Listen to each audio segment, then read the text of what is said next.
नमस्कार, जनता टीवी देख रहे हैं आप। आपके साथ मैं हूं खुशबू पांडे। तो बुलेटिन की शुरुआत करेंगे बड़ी और अहम जानकारी के साथ करेंगे। इस वक्त की बेहद अहम जानकारी से आपको अपडेट करवाएंगे। देहरादून से ये बड़ी जानकारी आ रही है। सीएम पुष्कर सिंह धामी की आज का कार्यक्रम है। प्रांतीय सिविल सेवा संघ का वार्षिक अधिवेशन है। तो आपको बता दें कि कार्यक्रम में मुख्यमंत्री धामी शिरकत करेंगे। शाम 5 बजे स्टेट हैंडलूम एक्सपो कार्यक्रम, स्टेट हैंडलूम एक्सपो का शुभारंभ करेंगे मुख्यमंत्री। ये बड़ी जानकारी आपको दे रहे। शाम 6 बजे मुख्यमंत्री पहुंचेंगे परेड ग्राउंड। तो वहीं इस उत्तराखंड राज्य जनजातीय महोत्सव में मुख्यमंत्री शिरकत करने वाले। उत्तराखंड राज्य जनजातीय महोत्सव का शुभारंभ करेंगे। ये बड़ी जानकारी, बड़ा अपडेट आपके सामने। प्रांतीय सिविल सेवा संघ का वार्षिक अधिवेशन है जिसमें मुख्यमंत्री शिरकत करेंगे।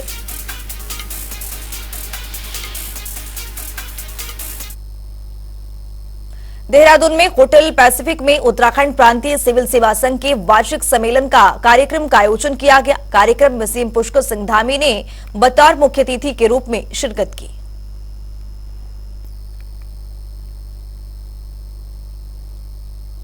विधानसभा सचिवालय ने उत्तराखंड विधानसभा सत्र की अधिसूचना जारी कर दी है। 5 फरवरी को विधानसभा सत्र शुरू होगा। बता दें कि 8 सितंबर 2023 को अनिश्चितकाल के लिए सत्र स्थगित हुआ था, जिसके बाद सत्र किए जाने के लिए अधिसूचना जारी कर दी गई है। 5 सितंबर को सुबह 11 बजे से विधानसभा सत्र की कार्यवाही शुरू होगी। नमस्कार, उत्तराखंड विधानसभा का सत्र आहूत हो गया है। 5 फरवरी से 8 फरवरी तक सत्र चलेगा। इसकी सूचना विधानसभा सचिवालय ने जारी कर दी है और हम इस सत्र को पूरी तरह से अच्छे से चलाएंगे, सौहार्दपूर्ण वातावरण में चलाएंगे। हमारी पूरी तैयारी हो चुकी है। विधानसभा सचिवालय पूरी तरह से तैयार है। उत्तराखंड में लोकसभा चुनाव को लेकर कांग्रेस की चुनावी तैयारियां यहां पर शुरू हो गई। वहीं कांग्रेस की तैयारियों को धार देने के लिए कांग्रेस के राष्ट्रीय अध्यक्ष मल्लिकार्जुन खड़गे 28 जनवरी को यानी देहरादून में विशाल रैली करेंगे। खड़गे की रैली में प्रदेश भर से पार्टी कार्यकर्ता सम्मिलित होंगे। उत्तराखंड के सभी नेता रैली की तैयारियों में जुटे हुए हैं। इसी के चलते कांग्रेस प्रदेश अध्यक्ष करण मेहरा और नेता प्रतिपक्ष यशपाल आर्य के साथ ही कई पार्टी के वरिष्ठ नेताओं ने बनू ग्राउंड रेस क्रॉस देहरादून पहुंचकर कार्यक्रम की तैयारियों का जायजा लिया। इस दौरान समय रहते कार्यों को पूर्ण करने के निर्देश दिए गए। वहीं नेता प्रतिपक्ष यशपाल आर्य ने बताया है कि मल्लिकार्जुन खड़गे देहरादून में विराट कांग्रेस कार्यकर्ता सम्मेलन को संबोधित करेंगे। हजारों की संख्या में कार्यकर्ता और स्थानीय जनता इस कार्यक्रम में शिरकत करेगी और पार्टी की ओर से सभी तैयारियां पूरी कर ली गई है।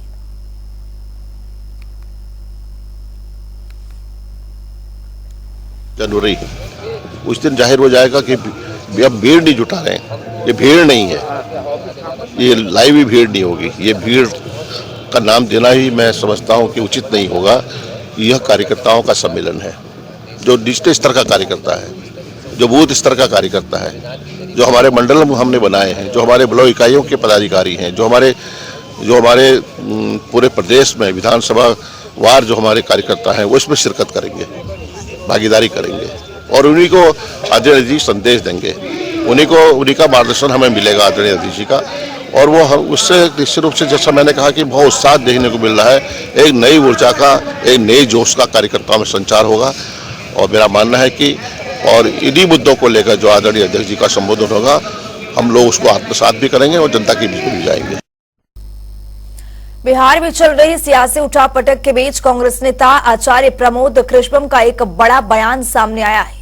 आचार्य प्रमोद कृष्णम ने कहा है कि नीतीश कुमार विश्वसनीय इंसान नहीं है और अब सवाल उनकी विश्वसनीयता पर खड़ा उठता है। सबसे बड़ी बात यह है कि नीतीश कुमार पर भरोसा नहीं किया जा सकता। आचार्य प्रमोद कृष्णम ने आगे क्या कुछ कहा है, सुनिए।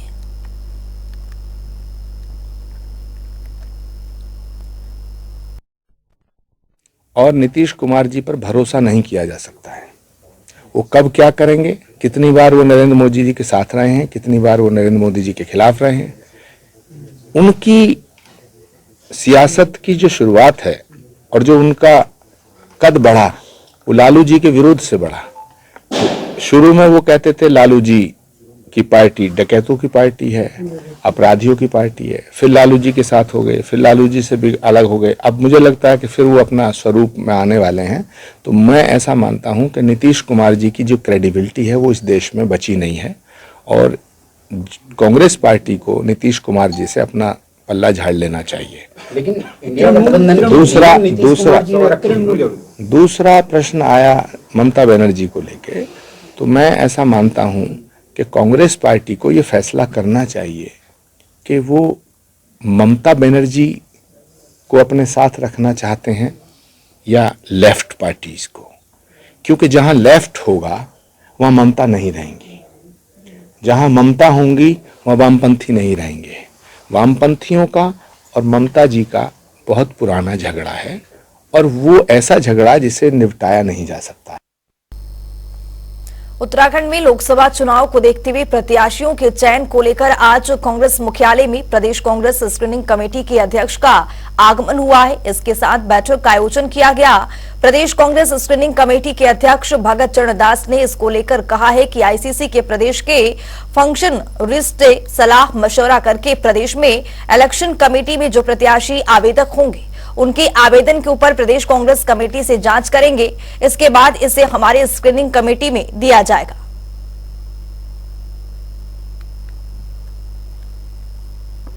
बहुत अच्छी स्क्रीनिंग कमेटी की मीटिंग में सब पीसी की मीटिंग है, आज तो प्रदेश इलेक्शन कमेटी की मीटिंग है और स्क्रीनिंग कमेटी भी आ रही है।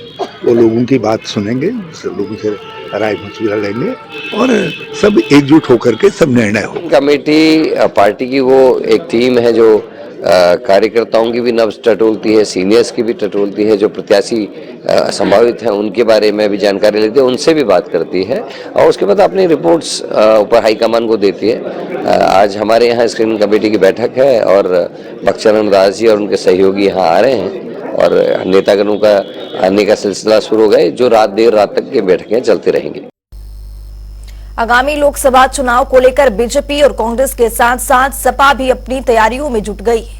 वहीं चुनाव को लेकर सपा प्रदेश महासचिव अतुल शर्मा ने कहा कि पार्टी प्रदेश के सभी लोकसभा सीटों पर अपने उम्मीदवारों को उतारेगी। पार्टी की ओर से जल्द ही आगामी चुनाव को लेकर विभिन्न कार्यक्रमों का आयोजन किया जाना है, जिसमें पार्टी के बड़े नेता भी शिरकत करेंगे। समाजवादी पार्टी ने उत्तराखंड में सबसे पहले तो पांचों की पांचों लोकसभा सीट पे चुनाव लड़ने का निर्णय लिया गया है। अगर हमारा गठबंधन के साथ कोई उत्तराखंड में समझौता होता है तो हम गठबंधन के साथ चुनाव लड़ेंगे, नहीं तो हम उत्तराखंड में पांचों सीटों पे चुनाव लड़ेंगे। और हमने अपने बूथ स्तर तक कार्यकर्ता जोड़ना चालू कर दिए हैं, जो कि बूथ स्तर से कार्यकर्ताओं को जोड़ के अपना वोट बैंक बढ़ाने की पूरी कोशिश करेंगे। देहरादून में जिलाधिकारी की अध्यक्षता में सड़क समिति की बैठक की गई। इस पर जानकारी देते हुए एसपी ट्रैफिक सर्वेश पवार ने कहा है कि बैठक में सड़क हादसे पर समीक्षा की गई है, जिसके बाद पुलिस, आरटीओ, अन्य विभागों के अधिकारियों को विभिन्न निर्देश जारी भी किए गए हैं।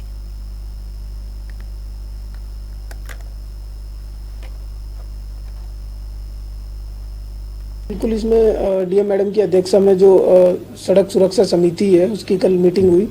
उसमें स्टडी किया गया एक्सीडेंट्स का डेटा कि कहाँ किस किस पॉइंट्स पे जो है एक्सीडेंट हुए हैं साल भर में, और उनके कारणों की समीक्षा हुई। उस संदर्भ में जो है संबंधित विभागों को सभी को जो है दिशा निर्देश दिए गए हैं। पुलिस के लिए भी एनफोर्समेंट के लिए लगातार हम लोग उसमें कार्रवाई भी कर रहे हैं। और जैसा जो सीट बेल्ट के बिना जो ड्राइव करते हैं, बिना हेलमेट के ड्राइव करते हैं, ड्रंक एंड ड्राइव, हर तरीके से उनकी समीक्षा की गई और इसमें लगातार ट्रैफिक पुलिस की जो है वो कार्रवाई जारी है। आगे भी इसमें जो भी एनफोर्समेंट की कार्रवाई है वो लगातार हमारी जारी रहेगी।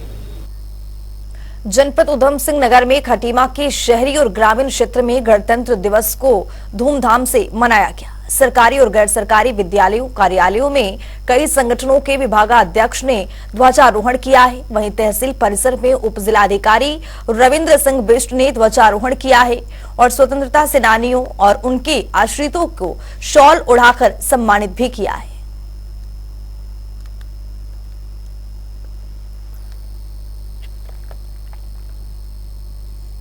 भारामल में दोहरे हत्याकांड के एकमात्र चश्मदीद गवाह नन्हे की संदिग्ध परिस्थितियों में मौत हो गई। वहीं इस घटना के बाद खटीमा से कांग्रेस विधायक कापड़ी ने पुलिस की कार्यप्रणाली पर ही सवाल खड़े किए हैं। उन्होंने कहा है कि दोहरे हत्याकांड के चश्मदीद गवाह नन्हे की मौत हो गई है, ये पूरी तरह से पुलिस की लापरवाही है। पुलिस बताया है, पुलिस की ओर से कहा गया है कि अब तक दोषियों को क्यों नहीं पकड़ा गया। ये एक संत की हत्या, साथ में उसके सेवादार की हत्या, और उसको पूरे क्षेत्र की जनता ने, संत समाज ने पुलिस से ये कहा भाई कि आप छानबीन करिए और इसका हम आपको पूरा सहयोग कर रहे हैं कि कोई भी हम बीच में आपको डिस्टर्ब नहीं करेंगे, कोई प्रदर्शन नहीं करेंगे। तो पुलिस ने विश्वास दिलाया करेंगे। और जो चश्मदीद गवाह नन्हे वहाँ से पकड़ा गया, कल उसकी भी हत्या हो गई, या उसको पुलिस तो कह रही कि डूब के मर गया। अगर किसी को डुबा के भी मारेंगे तो मौत डूबने से ही आएगी, और घुटने तक के पानी में कोई कैसे डूब गया। और नन्हे जब इतना महत्वपूर्ण गवाह था तो पुलिस ने उसे छोड़ा क्यों? छोड़ा तो सुरक्षा में क्यों नहीं छोड़ा? ये सिर्फ गोलमोल बातें करी जा रही हैं। सारा संत समाज भी डरा हुआ है, खटीमा की जनता के मन में भी एक प्रश्न उठ रहा है कि क्या हम सब इतने असुरक्षित हैं और इतने बड़े हत्याकांड का पुलिस खुलासा नहीं कर पा रही है। 22 दिन से ज़्यादा समय हो गया। तो हम सब लोग ये कहना चाहते हैं कि अब सरकार को संज्ञान लेना चाहिए। पुलिस प्रशासन अगर नहीं कर पा रहा है तो इसके पीछे क्या कारण है। प्रदेश में एक बार फिर मौसम बदलता नजर आ रहा है। तेज हवाओं और कोहरे के बीच मौसम विभाग ने राज्य में कोहरे और पाले को लेकर 2 दिन का येलो अलर्ट जारी किया है। मौसम विभाग के अनुसार उत्तरकाशी, बागेश्वर, पिथौरागढ़, चमौली समेत अन्य पर्वतीय क्षेत्रों में बादल छाए रहने की संभावना है। इसके साथ ही कुछ जिलों में हल्की बारिश होने के भी आसार जताए जा रहे हैं।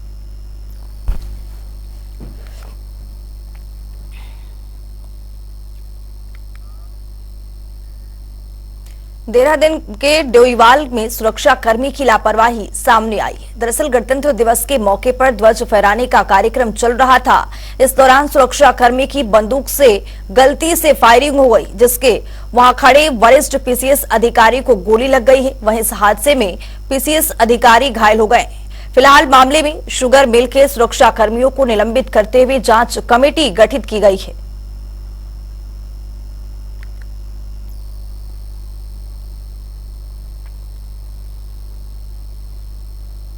प्रदेश भर में आज से टैक्सी संचालक हड़ताल पर रहेंगे। बता दें कि टैक्सी चालकों ने ऑटोमेटेड वाहन फिटनेस सेंटर में वाहनों की फिटनेस को लेकर अवैध वसूली किए जाने का विरोध किया है। इसी कड़ी में टैक्सी संचालकों की ओर से हड़ताल करने का बड़ा ऐलान किया गया है। बता दें कि इस मामले में टैक्सी महासंघ की ओर से डीएम और संभागीय परिवहन अधिकारी को फिटनेस सेंटर के लिखित रूप में शिकायत भी दर्ज की गई है।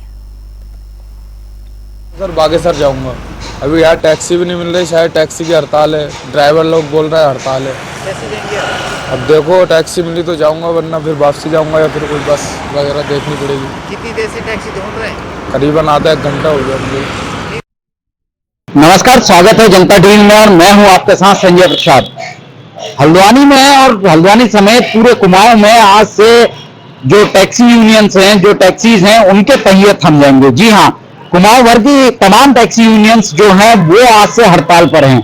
और इस हड़ताल का मुख्य कारण है जो प्राइवेट हाथों में दिया गया फिटनेस सेंटर है। सरकार द्वारा जो फिटनेस सेंटर प्राइवेट हाथों में दिया गया है, उसके उत्पीड़न के खिलाफ तमाम टैक्सी यूनियंस जो हैं वो आज से कुमाऊं भर में हड़ताल पे चली गई हैं। और हड़ताल पे जाने का इसका सीधा सा असर कुमाऊं की अर्थव्यवस्था पर पड़ता है, उत्तराखंड की अर्थव्यवस्था पर पड़ता है। कुमाऊं टैक्सी यूनियन से जुड़े हुए पदाधिकारी जो हैं वो हमारे साथ हैं। इन्हीं से जानेंगे कि कितनी समस्या आ रही है, आखिर क्यों इस जो सर्विस सेंटर है या जो टेस्टिंग सेंटर है इसका विरोध किया जा रहा है। जी सर, स्वागत है जनता टीवी में। सर सबसे पहले तो मैं कहूंगा ये प्राइवेट जो सेंटर खोला है एक हिसाब से लूट का केंद्र बना के रखा है। ये हम लोगों का शोषण करने के लिए गवर्नमेंट ने जो इनको खुली छूट दे दी है। हम लोग बार बार संभागीय परिवहन अधिकारी को इसकी सूचना दे चुके हैं, प्रशासन को दे चुके हैं कि इसको बंद कराया जाए। एक ये हल्द्वानी में नहीं, आप रुद्रपुर में कहीं पे भी देखिए, हर आदमी उससे परेशान है। जो भी कॉमर्शियल वाहन का मालिक है उससे परेशान है, लेकिन प्रशासन हमें लगता है कि इनको उस ओर देख ही नहीं रहा है। लास्ट में हम लोगों को मजबूर होकर जो ये कदम उठाना पड़ा कि हम हड़ताल की ओर जा रहे हैं। अगर वहां गाड़ी पहले दिन जाती है तो 950 रुपये वो चार्ज करता है और जानबूझ के उस गाड़ी को फेल कर देता है, क्योंकि अगले दिन फिर दोबारा से वो गाड़ी वहां एंट्री करते हैं तो 750 रुपये मिलते हैं। तो जो फिटनेस की फीस मात्र 958 रुपये है, तो वो गाड़ी वाले से 8,500 रुपये 7,500 रुपये मनमाना वो जो है वसूल रहा है और प्रशासन उसे आंख बंद करके देख रहा है। चलिए, तो इसका मतलब कि कुमाऊं भर में जो आज से हड़ताल टैक्सी यूनियंस की है, ये कब तक जाने वाली है, कब तक इसका असर रहेगा? जहां तक हमें लगता है कि प्रशासन को एक दो दिन में इसके बारे में उसे ध्यान देना चाहिए। अगर प्रशासन नहीं देता है तो जब तक प्रशासन नहीं देगा हम लोग तो तब तक अनिश्चितकालीन हड़ताल पर रहेंगे। अनिश्चितकालीन हड़ताल पर रहेंगे। तो आपने देखा तमाम जो टैक्सी यूनियंस हैं, जो टैक्सी यूनियन के पदाधिकारी हैं, उनका साफ तौर पर कहना है कि अगर सरकार इस ओर ध्यान नहीं देती है या हमें इसमें रियायत नहीं मिलती है तो हम अनिश्चितकालीन हड़ताल पर जाने को मजबूर हो जाएंगे। हाँ, वहीं दूसरी तरफ जो ये सर्विस सेंटर की बात की जा रही है, जो टेस्ट सेंटर की बात की जा रही है, उसको लूट का अड्डा बताया जा रहा है और जो फिटनेस बाजार में 1 से 2,000 रुपए में टैक्सियों की जाती थी, उसकी कीमत बढ़ के 8 से 9,000 रुपए जो वसूली जा रही है, इसके विरोध में टैक्सी यूनियंस हड़ताल पर हैं। अब देखने वाली बात होगी कि कब सरकार इन टैक्सी यूनियंस की बात सुनती है। जनता टीवी के लिए संजय प्रसाद, हल्द्वानी से। रुद्रपुर में 28 जनवरी को श्रीमद् भागवत कथा का आयोजन किया जाएगा, जो कि 3 फरवरी तक चलेगा। वहीं श्रीमद् भागवत कथा को लेकर गांधी पार्क में भूमि पूजन किया गया है। वहीं भागवत कथा के एक दिन पहले यानी 27 जनवरी को आवास विकास के शिव मंदिर में कलश यात्रा भी निकाली जाएगी। मैं सबसे पहले तो आप सब लोगों का अभिनंदन और साधुवाद करूंगा जो आप यहाँ उपस्थित हुए हमारे छोटे से निमंत्रण पर। और ये आज का कार्यक्रम जो है भूमि पूजन का कार्यक्रम था, जिसमें माननीय पूर्व विधायक राजकुमार ठुकराल जी ने, भरतभूषण शुक्ल जी ने और संजय ठुकराल जी ने भूमि पूजन किया। तो भूमि पूजन का उद्देश्य यह है कि जब भी कोई शुभ कार्य होता है तो पहले धरती माता को प्रणाम करना होता है। ज्योति जागृति संस्थान के तत्वाधान में सर्वश्री आशुतोष महाराज जी की शिष्याओं के द्वारा यह सुंदर कार्यक्रम हर वर्ष की भांति इस वर्ष भी और इस शहर के मुख्य पार्क गांधी पार्क में विधिवत रूप से इस कथा का परसों शुभारंभ होगा और कल कलश यात्रा आवास विकास के शिव शक्ति मंदिर से कल लगभग 10:30 बजे प्रातः निकलेगी और आज विधिवत रूप से सभी आम जनमानस के द्वारा यहाँ पर भूमि पूजन किया गया है। नारियल को तोड़कर इसका शुभारंभ किया गया है। कांग्रेस के वरिष्ठ नेता आचार्य प्रमोद कृष्णन ने हल्द्वानी में प्रेस कॉन्फ्रेंस की है। इस दौरान प्रमोद कृष्णन ने कहा है कि नरेंद्र मोदी अब तक के सबसे सशक्त प्रधानमंत्री हैं। उन्होंने कहा है कि प्रधानमंत्री किसी पार्टी का नहीं होता है, प्रधानमंत्री पूरे देश की जनता का होता है। उन्होंने कहा है कि पूरे विश्व के अंदर नरेंद्र मोदी एक ताकतवर इंसान के रूप में उभर कर सामने आए हैं और अगर 2024 के लोकसभा चुनाव में नरेंद्र मोदी को कड़ी टक्कर देनी है तो उसके लिए पूरे विपक्ष को अपना एक बहुत भरोसेमंद और विश्वसनीय चेहरा सामने लाना होगा।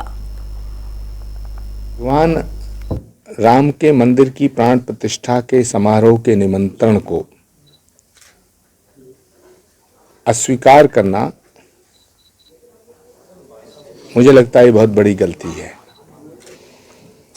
और जिन राजनीतिक पार्टियों ने, जिन राजनीतिक नेताओं ने भगवान राम के मंदिर के निमंत्रण को अस्वीकार किया है, उन्हें जल्दी ही अपनी गलती को स्वीकार कर लेना चाहिए, क्योंकि भगवान राम के बिना भारत की कल्पना भी नहीं की जा सकती है। राम भारत की आत्मा है। राम के बिना न भारत की कल्पना की जा सकती है, न भारत के लोकतंत्र की।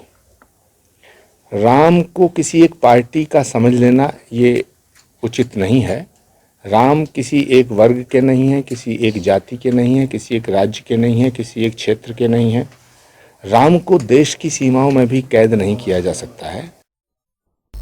दिल्ली के एक परिवार के 7 साल के मासूम बच्चे की मौत गंगा में डूबने से नहीं हुई, बल्कि खून की कमी के कारण हुई है। ब्लड कैंसर के चलते बच्चे के शरीर में खून की बेहद कमी हो गई थी।